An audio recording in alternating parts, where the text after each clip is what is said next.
At the divorce hearing, Rick leaned close enough for me to smell the peppermint gum on his breath and whispered, "You're nothing without me." I nodded. Then 4 people who represented most of his company's revenue walked straight past him in the hallway and shook my hand. Rick's smile didn't disappear all at once. It slipped in stages like a bad toupee in a strong wind. That was the moment everyone remembered. But it wasn't where the story began.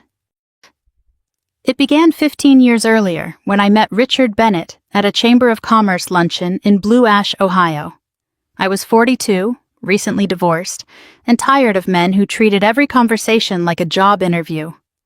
Rick was 45, funny, quick, and wearing a navy suit that had clearly been tailored for a thinner version of himself.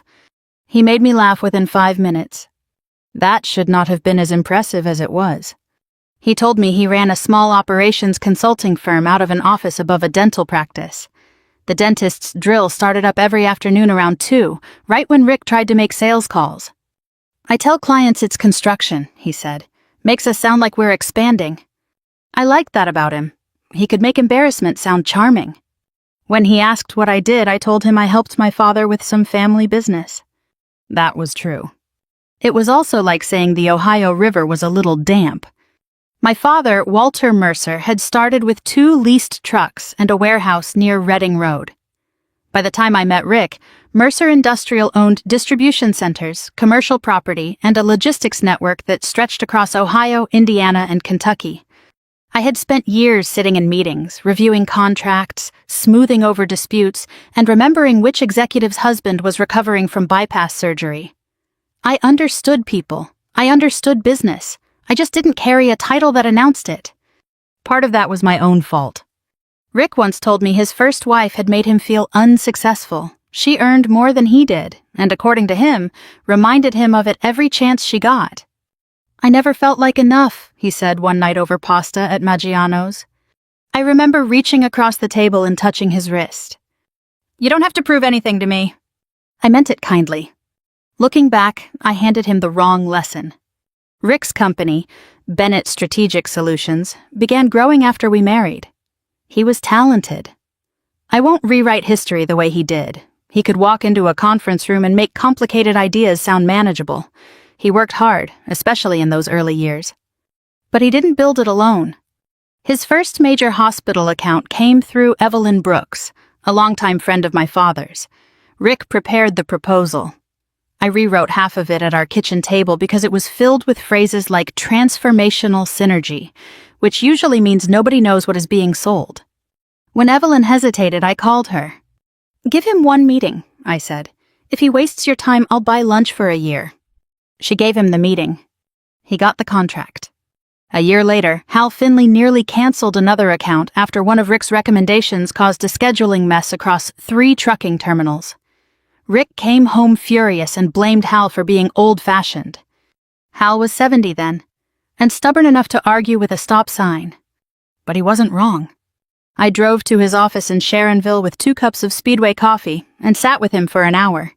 He agreed to give Rick 30 days to fix the problem. Rick fixed it. After that, he told people Hal respected him because he stood his ground. I let him say it. That became a habit.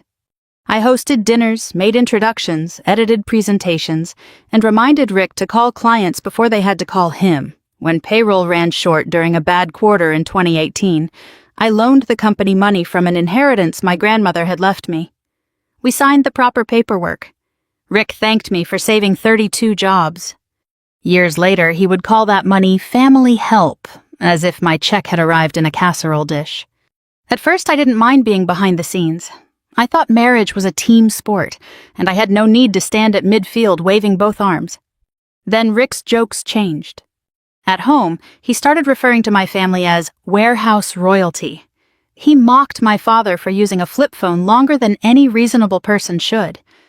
To be fair, Dad once tried to answer a calculator, but that didn't make him stupid. Rick's 60th birthday dinner was at Jeff Ruby's downtown. There were 20 people around the table. Employees, clients, Trevor, and 2 younger partners who laughed before Rick finished his jokes. I wore a dark green dress and kept flexing my right hand under the table because my arthritis was acting up. The weather had turned wet and cold. the kind of Cincinnati evening that settles into your joints and starts rearranging furniture. After dessert, Rick stood to make a speech. He thanked his employees, he thanked Trevor, he thanked himself in several different ways. Then he raised his glass toward me. "And of course, Claire," he said, "I built the company. She built a very impressive lunch calendar." A few people laughed. Evelyn didn't. Neither did Hal. I smiled because 20 people were watching, and because women my age are trained to protect a room from discomfort even when the discomfort belongs to us. In the car, I waited until we were on Columbia Parkway before speaking. That was humiliating. Rick kept his eyes on the road. "Oh, come on." "You made me sound useless." "It was a joke." "It wasn't funny." He sighed the way people do when they want you to feel exhausting. "Claire, you've never had to earn anything. Your father gave you a safety net. Don't act like you built my company." I turned toward the window and watched the lights slide across the river. 3 days later, Dad fell in his kitchen. He was 82, proud and furious that the paramedics had cut through one of his favorite shirts. I spent 2 nights at Christ Hospital while they ran tests and adjusted his medication. Rick called 6 times. Not to ask about Dad. He wanted to know whether I could still attend a dinner with a prospective client. When I finally came home, he was in his office with the door closed. I went in looking for Dad's insurance folder. A document sat in the printer tray. It was a draft divorce settlement. I stood there reading the words non-earning spouse until they blurred. Then I noticed an email open on Rick's monitor. He had written to a financial advisor. "She has no income of her own. Once access to the accounts is limited, she'll settle." I didn't cry. Not then. I simply rested my aching hand on the desk and understood something I should have seen years earlier. I had spent 15 years making sure Rick never felt small. Somewhere along the way, he decided that meant I was. The first person I called wasn't my sister. It wasn't my father. It wasn't even my closest friend. It was a divorce attorney whose name I'd gotten from a woman at church 3 years earlier. At the time, I'd tucked his business card into the back of my Bible and hoped I'd never need it. His office sat in an older brick building a few blocks from the Hamilton County Courthouse. No marble floors, no expensive artwork, just a receptionist with reading glasses hanging from a beaded chain and a coffee maker that looked older than both of us. "Mrs. Bennett?" she asked. "Claire is fine." She smiled. "I've learned people usually stop insisting on Mrs. around here." That was the first time I laughed in almost a week. Marcus Reed wasn't what television had taught me to expect. He wasn't loud. He didn't promise justice. He certainly didn't pound on his desk and declare we'd destroy my husband. He simply listened. Really listened. When I finished telling him everything, he folded his hands together. "Claire, how much of this can you prove?" That question irritated me more than it should have. "I lived it." "I believe you." "Then why?" "Because the judge doesn't know you." He leaned forward. "Courts don't divide marriages based on memories. They divide them based on evidence." I sat there quietly. "I need emails," he continued. "Contracts, loan documents, calendar entries, anything that shows your role wasn't simply being supportive." I nodded. "I can get those." He gave me a sympathetic look. "I hope you can." Finding 15 years of invisible work turned out to be harder than doing it the first time. Our basement looked like every American basement eventually does. Holiday decorations. Old paint cans. 3 coffee makers that supposedly still worked. Boxes labeled kitchen, even though we'd moved twice since writing those labels. Every morning I carried a folding chair downstairs because standing too long made my knees ache.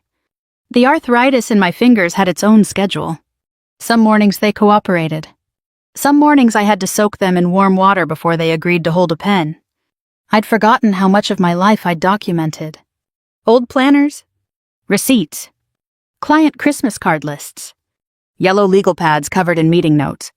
One afternoon I opened a folder from 2017.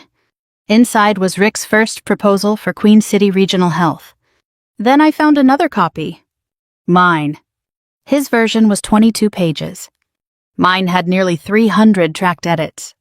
I stared at the screen for a long time. Then I laughed. Not because it was funny. Because I had completely forgotten doing it. I'd spent 3 nights rewriting that proposal after Rick had gone to bed. I still remembered sitting at the kitchen island eating stale pretzels while trying to explain hospital inventory management in plain English. Rick had gotten the standing ovation. I'd gotten a thank you kiss. At the time, that had felt enough. Now it looked different. The second piece appeared 2 days later. A signed promissory note. June 2018. $125,000. Borrower. Bennett Strategic Solutions. Lender. Claire Mercer Bennett. Purpose. Emergency payroll stabilization. Rick's signature sat neatly beside mine. I remembered that week perfectly. A major client had delayed payment. Rick thought payroll would bounce. He'd walked into our bedroom after midnight looking like a man who hadn't slept in days. I don't know what to do, you ask. I can't ask a bank. I wasn't talking about a bank. He'd looked at me. I can't take your inheritance. It's a loan. I'll pay every penny back. He had. Eventually. But somewhere over the years the story had changed. The money became a little help. Then family money. Then, apparently, nothing at all. The third discovery hurt the most. Not because it involved money. Because it involved trust. I found an email Rick had sent me after one particularly difficult client meeting. Subject: Can you save this? The message was only 4 sentences. Claire, Evelyn won't take my calls. If anyone can calm her down, it's you. I don't know what I'd do without you. I read it 3 times. Then I closed my laptop. Not because I was crying, because suddenly I couldn't breathe very well. How do you reconcile that man with the one who had looked me in the eye and said I'd never earned anything? My sister Denise showed up that Saturday carrying soup and exactly the amount of anger our father no longer had the energy for. She set the containers on my kitchen counter. I'm canceling every Mercer contract Monday morning. No. She blinked. No? Not yet. He used this family. I know. He insulted Dad. I know. He's trying to steal from you. I know. She crossed her arms. So why are we protecting him? I shook my head. We're protecting 30 employees who didn't marry him. That stopped her. After a long silence, she sighed. You always were Dad's favorite negotiator. No, you were. I just hated unnecessary casualties. She smiled despite herself. You know what's annoying? What? You're still trying to be fair. I looked toward the backyard. I'm trying to stay someone I'll recognize when this is over. A week later, I ran into Trevor at the Kroger on Paxton Avenue. He was pushing a shopping cart filled almost entirely with frozen dinners. Apparently, adulthood had not improved his cooking. He spotted me near the pharmacy. Claire. Hi. He looked uncomfortable. So? Dad says you're trying to take half the company. I nodded slowly. I'm asking for what's fair. He built that place. I know how hard he worked. So why are you doing this? I wanted to tell him about the proposals. The dinners. The introductions. The nights I'd helped him with algebra while Rick finished presentations I'd already edited. Instead, I simply asked, Do you remember when you broke your arm in 8th grade? He frowned. Yeah. Who slept in the hospital chair? You did. Who drove you to physical therapy twice a week? You. Who helped you fill out college applications? He looked down. You. I'm not reminding you because I want credit. Then why? Because sometimes the people doing the quiet work disappear in everyone else's memory. Trevor didn't answer. He pushed his card away, looking older than 31. Rick's settlement offer arrived 2 days later. Marcus spread the papers across his conference table. The house, I said. Yes. He wants me to keep it. Marcus nodded. At first glance, what does that mean? He turned several pages. The mortgage was refinanced. I didn't know. The equity isn't what you think. He tapped another paragraph. And you'd waive any future claim related to Bennett Strategic. I stared at him. So he keeps the business. And you keep a house with an aging roof, higher taxes, and less equity than advertised. I felt foolish. For one dangerous afternoon, I almost signed. I was tired. So tired. Tired of paperwork. Tired of lawyers. Tired of waking up wondering what version of my marriage had actually been real. That evening, Dad called. His hearing aid squealed halfway through our conversation. He muttered something I couldn't quite make out. What? I said this machine costs $4,000 and still whistles at me. Despite everything, I laughed. Then he grew quiet. Claire, I'm here. You always thought making other people comfortable was kindness. I know. It is. He paused. But don't sign anything that turns generosity into evidence against you. After we hung up, I tore the settlement packet in half and dropped it into the recycling bin. The next morning, Marcus called. We received Rick's financial disclosure. Anything interesting? There was a long pause. Claire, what? I found several large payments to a consulting company. So? The company was created 8 months ago. Whose is it? Another pause. The registered address belongs to Rick's operations director. Lana? Yes. For the first time, I wondered if my husband had stolen more than money. And for the first time, I wondered if I had been wrong about another woman, too. For 3 days, I convinced myself Rick was having an affair. I wasn't proud of that. Maybe it was because cheating would have been easier to understand than what eventually came out. Affairs are ugly, but familiar. People know where to put them. They fit into neat little boxes labeled betrayal. What Rick had actually done was messier. Marcus called me Monday morning. I've reached out to Lana's attorney. She has one? She hired one over the weekend. I frowned. So she knows. Oh, she knows something. What does that mean? It means, Marcus said carefully, people usually don't spend $5,000 on a lawyer unless they're afraid. Wednesday afternoon, I drove to the Panera Bread in Westchester. It was the one just off Union Center Boulevard, where retirees gathered over coffee and teenagers occupied tables for 6 hours while buying exactly one lemonade. Lana was already there. She looked different outside the office. Smaller. She wore jeans, running shoes, and no makeup except a little mascara that hadn't survived the drive. When she saw me, she stood halfway, then sat back down. I wasn't sure you'd come. I almost didn't. I understand. For a few awkward seconds, neither of us touched the coffee in front of us. Finally, I asked the question that had been poisoning my thoughts. How long? She looked confused. How long what? You and Rick. Her eyebrows shot upward. Then something crossed her face. Not anger. Recognition. Oh, she leaned back. No. No? I'm not sleeping with your husband. I didn't answer. She gave a tired little laugh. I'm trying very hard not to go to prison for him. That wasn't the response I'd expected. Not even close. She slid a thick manila envelope across the table. I made copies. Of what? Everything I thought I'd someday need. Inside were invoices, email chains, bank transfers, corporate filings. Nothing dramatic. Just paper. The kind that quietly ruins people.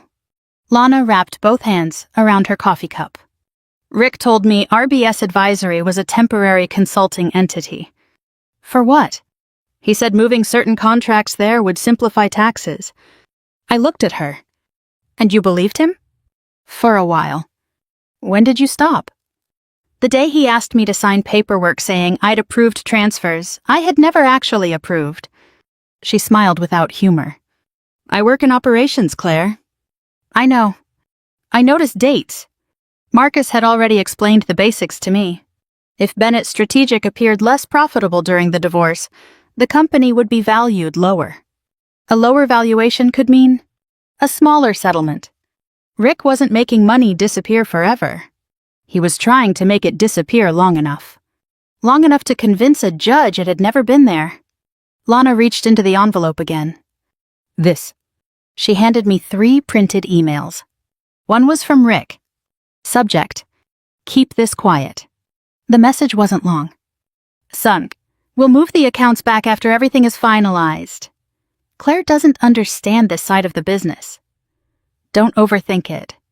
I kept reading. Then I reached the sentence that made me set the paper down. She remembers birthdays and calls that a career. For a second, the sounds inside Panera disappeared. The espresso machine. The dishes. The conversations around us. Everything faded. Not because the insult was especially clever. Because it was calculated. Rick hadn't forgotten what I'd done. He remembered perfectly. He'd simply decided to rename it. I almost quit, Lana said quietly. What stopped you? She looked embarrassed. My son. I waited. He's in his second year at Ohio State. She smiled weakly. I kept thinking one more semester. That answer hit me harder than I expected. Everyone has a reason they stay too long. Mine had been love. Hers had been tuition. I should probably apologize, I said. She looked confused. I assumed you were the other woman. I know. I was wrong. She nodded slowly. I probably would have assumed the same thing. Neither of us laughed. There wasn't anything funny about two women comparing the different ways they'd been manipulated. Marcus joined us 20 minutes later. He didn't shake hands. He simply sat down and opened a legal pad. Lana. She nodded. You understand your interests are separate from Claire's? Yes. If this proceeds, you may become both a witness and a subject of financial review. I know. You should continue following your own attorney's advice. She nodded again. I will. Marcus glanced toward me. After 15 years of marriage, I'd become very good at reading expressions. His face said one thing. This just became much bigger. The following week, subpoenas started arriving. One by one. Not for revenge. For records. Queen City Regional Health. Finley Trucking. Mercer Industrial. 3 other long-term clients. Nobody canceled their contracts. Nobody issued dramatic public statements. They simply complied with court orders. Real life is less theatrical than television. It's also more dangerous. Because facts don't need dramatic music. Evelyn called me one evening. I probably shouldn't say much. I understand. But I do want you to know something. I waited. When Rick first came to see us, I almost declined. I remember. You remember why? I smiled sadly. You said his proposal sounded like it had been written by 3 consultants trapped in an elevator. She laughed. I did say that. What changed your mind? You. She didn't hesitate. You never asked me to hire him. I asked for one meeting. You asked me to trust your judgment. She paused. I wasn't investing in Rick. I was investing in yours. After we hung up, I sat in my living room for almost an hour without turning on the lights. Not because I was overwhelmed. Because I was remembering. Memory is a strange thing. Sometimes it returns all at once. I remembered birthdays, anniversaries, hospital visits, sending flowers when executives lost parents, driving homemade soup to a client recovering from hip surgery. None of those things appeared on invoices. Yet they'd kept relationships alive for years. Rick had mistaken relationships for transactions. I'd mistaken quiet work for invisible work. We had both been wrong. Just in different directions. Rick called the next afternoon. I almost didn't answer. Almost. What? His voice was already angry. What game are you playing? I don't know what you mean. Bull. You've been talking to my clients. I've responded to subpoenas. They're turning against me. They're telling the truth. His breathing grew louder. If you destroy this company, I didn't create RBS Advisory. Silence. Just 2 seconds. Long enough. Then, so that's what this is about. No, you've always been jealous. I actually laughed. That surprised both of us. Jealous of what, Rick? My success. I closed my eyes. My success built this family. No. My business fed you. No. I made you somebody. I opened my eyes again. You married somebody. He hung up. Friday morning, Trevor showed up at my front door. He looked exhausted. Dad missed payroll. My stomach tightened. What? Not everyone. He rubbed the back of his neck. Only some employees.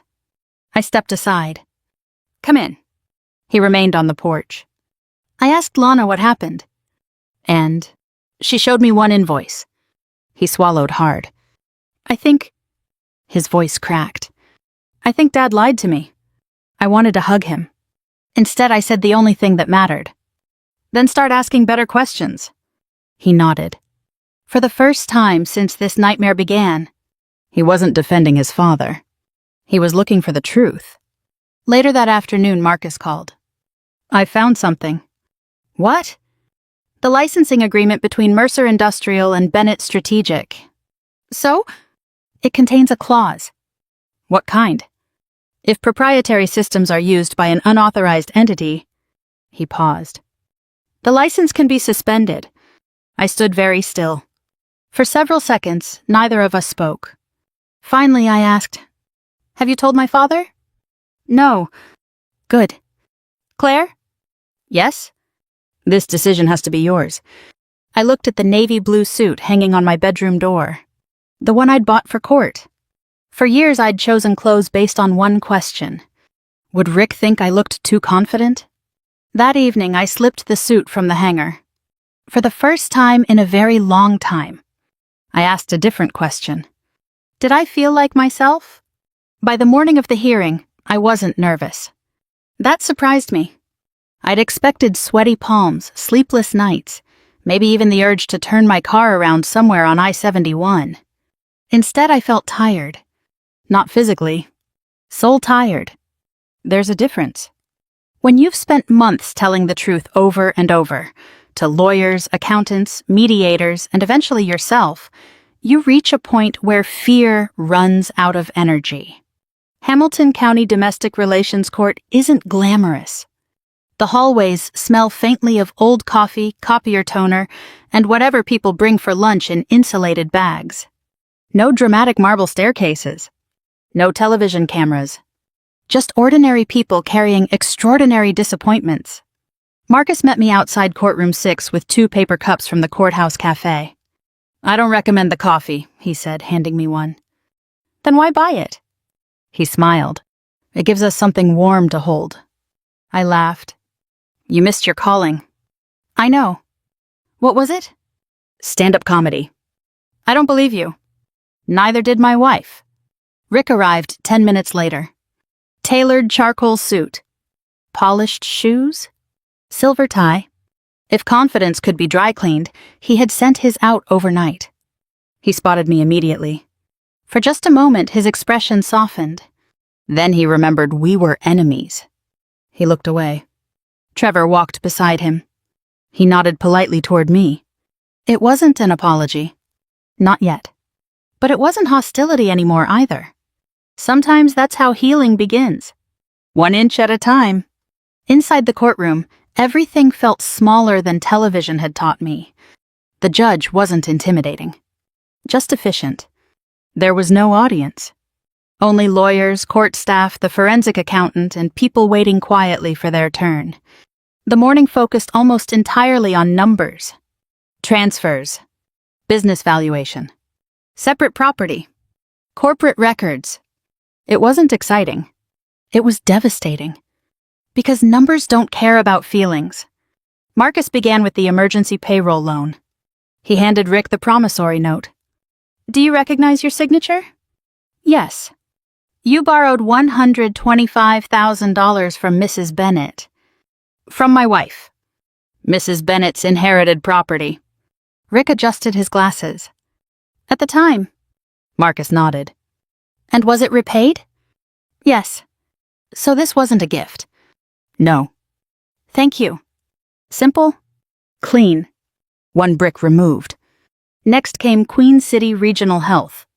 Marcus displayed 2 versions of the proposal on a monitor. One original. One with tracked revisions. Hundreds of them.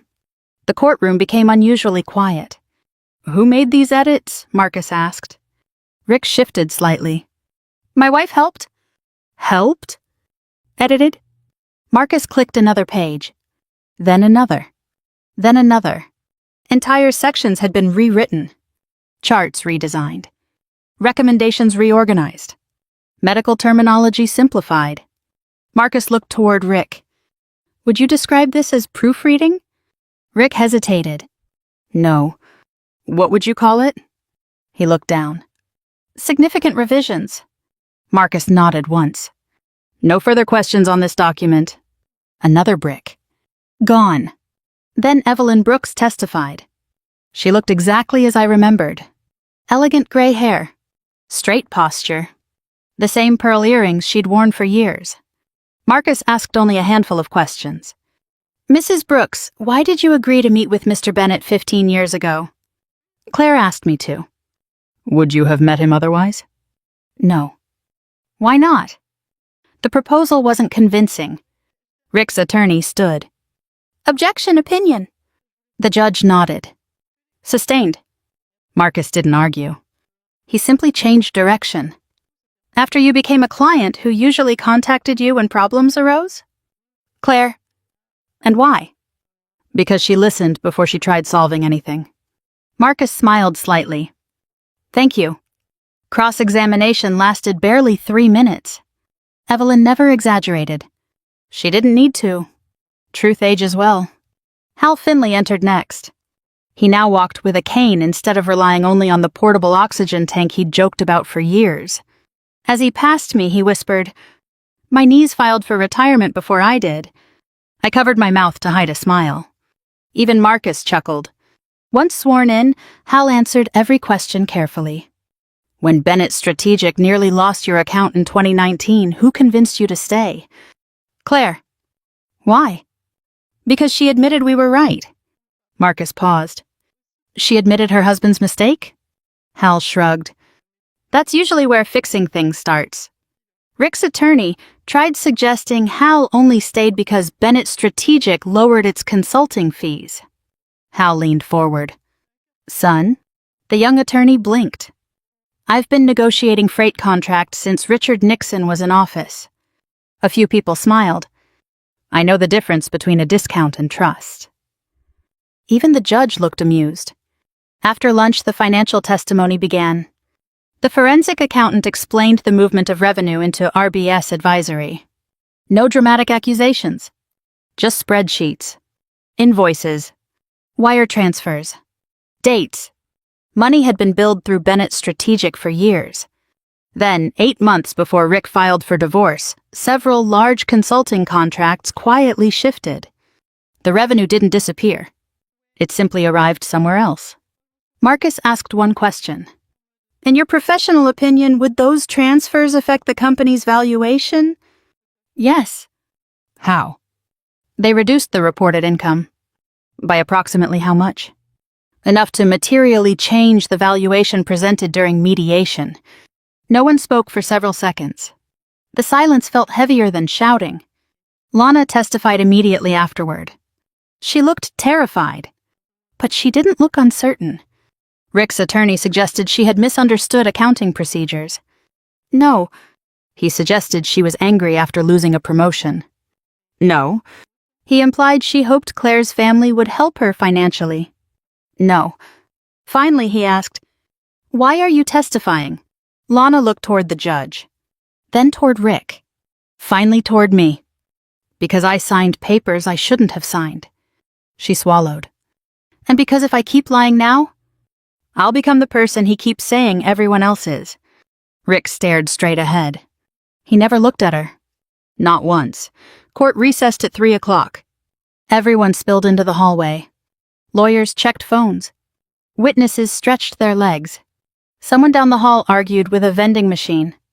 Marcus disappeared to speak with the forensic accountant. I stood near a window overlooking Main Street. That was when Rick walked over. I smelled the peppermint before I heard him. Some habits survive every season of life. He stopped beside me without looking directly at me. When this is over, his voice barely rose above a whisper. You'll finally understand. I kept watching traffic below. You were never anything without me. I turned, looked him directly in the eyes, and nodded. Nothing more. Just one small nod. Rick gave a satisfied smile. He straightened his jacket. Then, footsteps echoed from the far end of the hallway. Evelyn Brooks. Hal Finley. The CEO of Queen City Regional. The owner of another distribution company. 4 people whose businesses represented most of Bennett Strategic's long-term consulting revenue. Rick smiled broadly. He took one confident step toward them. Good to see. They walked past him. Not rudely. Not dramatically. Simply past him. Evelyn stopped in front of me. It's been too long, Claire. She offered her hand. I took it. Hal came next. I still owe you that coffee from Sharonville. You absolutely do. He grinned. Doctor says I can have 1 cup a day. Then don't waste it on courthouse coffee. He laughed loud enough that 2 deputies looked over. One by one, every client greeted me first. Asked how my father was. Asked about my arthritis. Asked whether I was sleeping any better. Nobody ignored Rick out of cruelty. They simply greeted the person they'd trusted for 15 years. Rick remained standing exactly where they'd left him. His expensive fountain pen slipped from his fingers. It hit the tile floor with a sharp little click. Nobody bent down to pick it up. The final hour moved quickly. Marcus introduced the Mercer licensing agreement. He explained it carefully. Bennett Strategic had legally licensed Mercer Industrial's proprietary logistics analysis tools and benchmarking systems for years.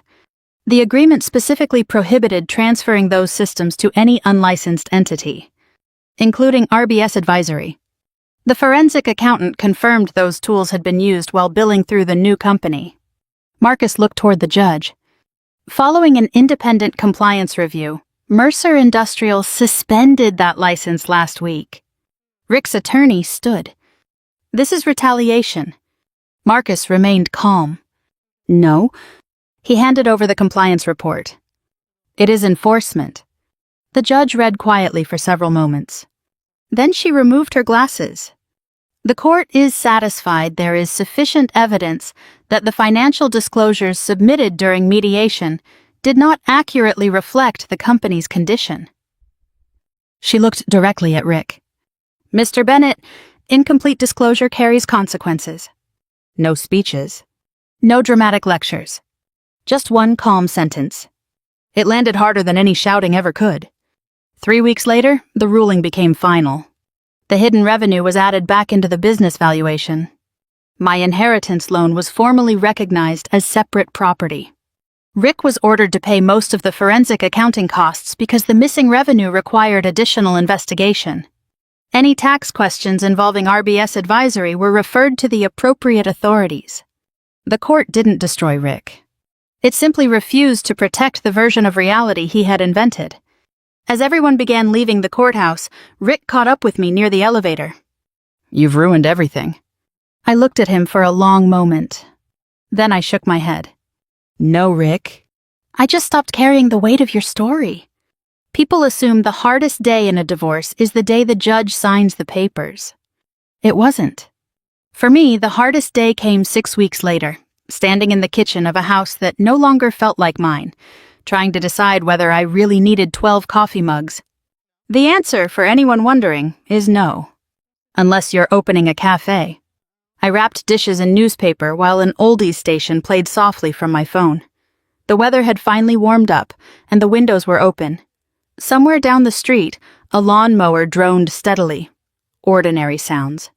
It amazed me how ordinary life insisted on being, even after it had fallen apart. The house echoed now. Not because the furniture was gone. Because expectation was gone. I no longer expected to hear Rick's garage door opening around 6:30. I no longer wondered whether dinner would be interrupted by another urgent client call. Silence had stopped feeling lonely. It had started feeling honest. I bought a small condominium in Hyde Park. 1 bedroom. A tiny balcony. Enough room for me, a bookshelf, and entirely too many sweaters I'd promised myself I'd donate every autumn. The first morning there, I carried my coffee onto the balcony and watched people walking their dogs. One golden retriever stopped every 8 feet to inspect absolutely nothing. His owner sighed. "I know, Frank. Every leaf is apparently breaking news." I laughed into my coffee. It felt good. Not the loud kind of laughter. Just the quiet kind that surprises you. Dad insisted on helping me unpack. By helping, I mean he spent 20 minutes reading labels on moving boxes while offering highly questionable advice. "Kitchen," he announced. "I can read, Dad." "I know, I just like feeling useful." He still used a cane after the fall, though his balance had improved. His hearing aid behaved itself about half the time, which he considered a respectable batting average. He picked up one of my wedding plates. The ivory china with the silver trim. "You keeping these?" I looked at the stack. We'd received them as a wedding gift 15 years earlier. Back then, I'd imagined holiday dinners, grandchildren, noisy family gatherings. Instead, most of them had spent their lives inside a cabinet because Rick always worried someone might chip them. Funny how we protect things we never really use. "I'll keep 2, I said finally. "Only 2? That's enough." "For memories?" I smiled.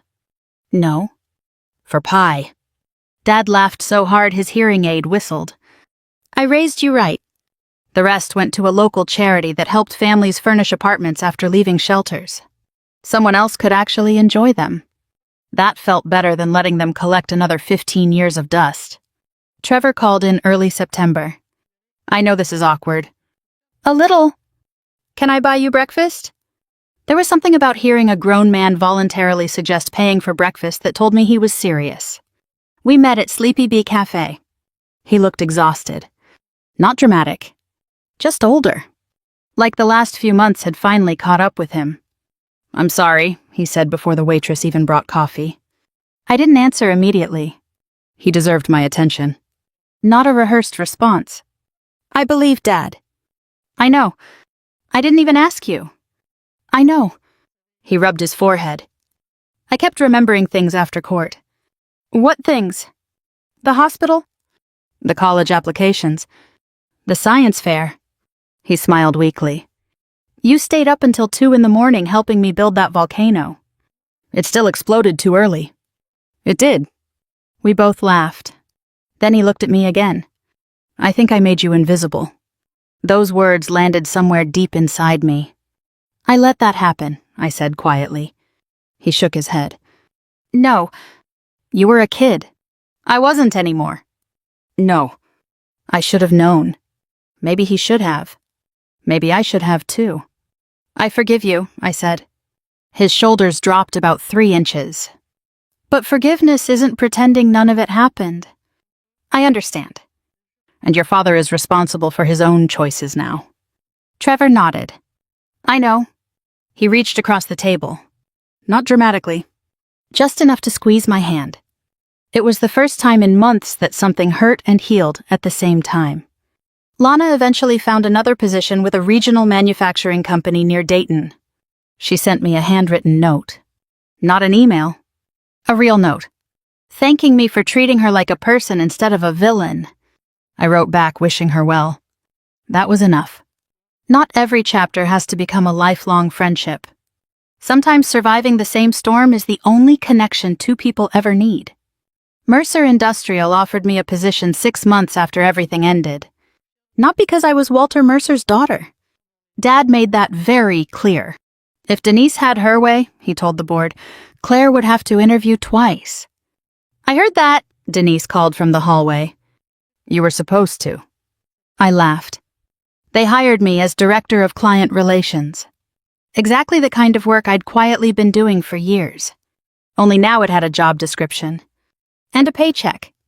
The first time someone introduced me at a meeting, they didn't say, "This is Rick's wife." They said, "This is Claire Mercer. She'll be leading today's discussion." I hadn't realized how much those words mattered until I heard them. As for Rick, his company survived. Smaller. Leaner. A few longtime clients left. Others stayed. Life isn't a fairy tale where every dishonest person loses everything overnight. Some people simply lose enough to finally meet themselves honestly. Whether Rick ever did, I can't say. The only message I received from him after the divorce came 3 months later. It read, "You should have told me who you really were." I stared at it for a long time. Then I typed exactly one reply. "I never hid who I was, I just stopped asking you to notice." After that, I blocked his number. Not because I hated him, because peace deserves privacy. Every Thursday evening, Dad and I still have dinner together, usually at a little Italian restaurant in Montgomery where the owner already knows our order. Last month, Dad smiled at a woman about his age across the room. She smiled back. He leaned toward me. "I think she likes me." "I think she smiled because you dropped a breadstick." He looked offended. "Those two things are not mutually exclusive." "You know what?" "What?" "I hope you're right." He grinned. "So do I." Growing older has taught me something I wish I'd learned decades sooner. Love isn't measured by how much of yourself you quietly erase. Respect isn't earned by making someone else feel taller. And peace doesn't arrive the day another person finally admits you were right. It arrives the day you stop needing them to. If you've ever made yourself smaller so someone else could feel bigger, you're not alone. I'd truly love to hear what helped you reclaim your own voice. Sometimes sharing our stories reminds someone else that it's not too late to begin again,